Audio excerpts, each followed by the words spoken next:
Welcome to Samba Samba. Enjoy the video.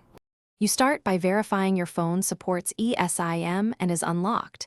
That matters because the DU profile installs differently on locked devices.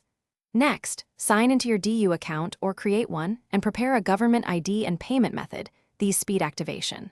Once done, choose how you'll receive the eSIM QR code, email, carrier app, or PDF. This choice determines the next steps, so pick one now and make sure Wi-Fi is stable to avoid download interruptions. Next, request the DU eSIM through the DU app or live chat and select the plan you want. This determines provisioning and billing. After the carrier issues the QR or activation code, stay online and prepare to scan or enter the code manually. On iOS, go to Settings, Cellular, Add Cellular Plan. On Android, use Settings, Network, and Internet Mobile Network, Add Carrier.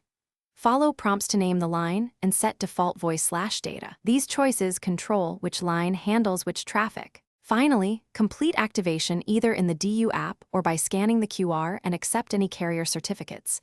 Then restart your phone to finalize provisioning. Make sure the eSIM is set as the active line for data or calls as you intended, and test by browsing or calling. If something goes wrong, first toggle airplane mode and retry. If that fails, gather IMEI and eSIM profile ID and contact DU support for manual provisioning. This step resolves most remaining issues quickly. Thanks for watching.